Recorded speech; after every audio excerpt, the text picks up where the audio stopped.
Are you ready? Let's go. Hello, Johnny from Eurogamer here, and this is Control, the next game from Remedy, makers of Max Payne, Alan Wake, and Quantum Break. Eurogamer news editor Tom Phillips went to see it for himself at Remedy Studio recently. You can read a full preview on the site if you want to see what he thought. But he was also kind enough to fill me in so I could bring you this.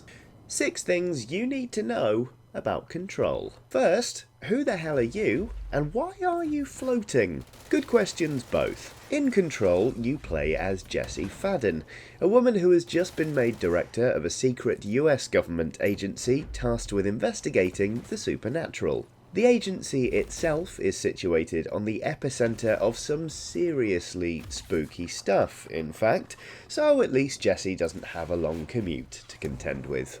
The only problem with having your headquarters right on top of the source of all the weirdness, of course, is that it leads to some unintended side effects. Side effects like possessed former agents, for example. It's Jessie's job to get rid of them, get to the bottom of why things have gone quite so spectacularly wrong, and also prove she's the right person for the job. No pressure then. Now, having to prove she's right for the job might sound a bit weird when she's already been made the director of this secret agency, but according to Remedy, that's very much a conscious design choice. See, Jessie has been chosen, a bit like the Dalai Lama, so while she's entitled to be in the position, the main arc of the game follows her efforts to prove herself worthy. It's a journey that changes her along the way, which we'll get back to in just a little while. Anyway, according to Remedy, Control's shady agency is a man's world, one with an old guard club feel to the place, meaning that, as a young woman, Jessie doesn't exactly fit the mould. As much as it's about oogie boogie supernatural stuff then, Control is also about proving one's worth in a hostile environment with systemic prejudices. The second thing to know about Control is that combat is pretty different and may take some getting used to, although thankfully in a good way. Because according to Tom, the combat is perhaps Control's strongest suit. As you've doubtless clocked from the gameplay already, Jessie has the power to float about the place, which, in a game that relies so heavily on gunplay, is pretty neat. Alongside your trusty pistol, you also have access to a few powers, and you're encouraged to experiment heavily with the two to see what combinations you can cook up. The result is a system that may take a while to wrap your head around, but rewards your perseverance. It's a good thing too, because the game world certainly isn't short of enemies. The possessed former agents I mentioned earlier certainly aren't an idle bunch, and you can expect to meet a mix of sharpshooters, tanks, and weird orb-like creatures that buff the other adversaries around them. It sounds like a lot, and, true enough, Control's combat can be a pretty frantic affair. Thankfully, it's all tied together by a complex hidden encounter system, one that dynamically adjusts how much pressure you're under from your enemies. So, if you're fresh out of a big fight, the game should ease off the throttle for a little while to help you recover. Given that Control is set in a labyrinthine facility of interconnected rooms, this hidden encounter system is a welcome inclusion, keeping things exciting without being overly punishing. So, now you have an idea of how combat works, you might be wondering what weapons Jessie will be using in her fight to put the agency back in order, so people will let her get on with her job. Well, in Control, there's a pistol, and actually, that's it. There's only the one weapon, which is your trusty service pistol. Don't let that discourage you though. While it may not sound like much at the moment, the service pistol is actually highly versatile, coming in various different forms for you to switch between. You can have 2 variants active in your loadout at any given moment, and these modes can be modified further by making use of the weapon mods you get from hidden chests or recover from fallen enemies. One such variant, for example, is the Pierce form. This pistol form is designed for use at range, letting you shoot through cover and even through enemies, so that you can line up a shot and quite literally kill two birds with one stone.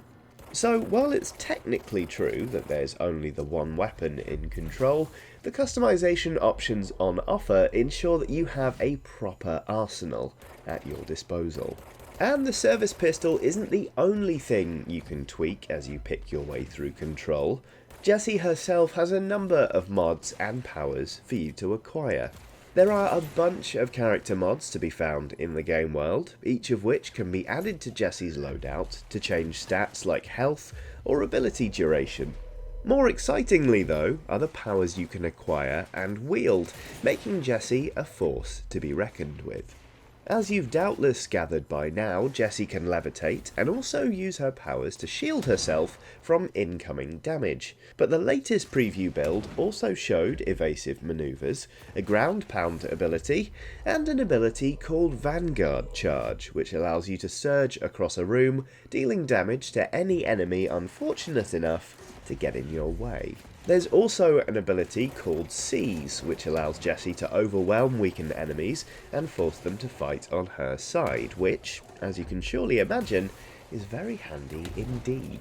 These powers can be acquired from an interesting location in the game called the Astral Plane, an otherworldly subdimension that proves to be the source of a number of Jessie's spooky abilities. Control then looks to be a pretty varied and atmospheric action game, but don't let that fool you into thinking that's all it is. Indeed, the next item on our list is that it's not all floating and shooting. While it may be crawling with murderous former agents, there are still some people in the game world on Jessie's side, and these non-homicidal staff members do a lot to flesh out the world and provide context and meaning to Jessie's journey. These characters not only give you someone to talk to between firefights, Control features dialogue options by the way, letting you shape your own story, but they also act as quest givers. One mission Tom played, for example, introduced a high-ranking Bureau member called Helen Marshall. Helen is an experimental researcher looking into tech designed to keep people safe from possession, which, if you hadn't already twigged, is a very real occupational hazard in Control. Anyway, Helen's research has stalled a bit when you meet her because a massive ball of energy has managed to escape the astral plane into her department and, for want of a better term, is wrecking the joint. It's up to Jessie to deal with the situation, and indeed, the encounter leads neatly into our next thing you need to know about Control. It features puzzles. The ball of energy destroying Helen Marshall's department, it turns out, cannot be killed with a few well-placed shots from Jessie's service pistol. Facing an enemy that defies these more conventional means requires you to think outside the box. In this instance, the solution is to kite the monster towards an airlock, allowing you to eventually trap it and neutralise the threat. And it's these sections that not only serve to break up the gameplay a bit, but they emphasise how much of the work of this department, now under Jessie's control, deals with the unknown and with very dangerous quantities. All in all then, Control is shaping up to be a game with grand aspirations and some very well thought out ideas, and I for one am intrigued. I think it'll be nice to see Remedy get back to creating a new IP without the added pressure of a TV format to contend with. While I wasn't a big fan of Quantum Break, I think the studio has always had good ideas, and I trust them to do something interesting, and Control certainly seems to be that. Anyway, hopefully you found this video interesting. Like I say, you can check out Tom's written preview on Eurogamer.net if you find yourself wanting more. And if you want to see some more stuff from Eurogamer, we've got loads more on the channel, but for now I will leave you with a little bit more Control gameplay. Thank you very much for watching, and have a lovely day.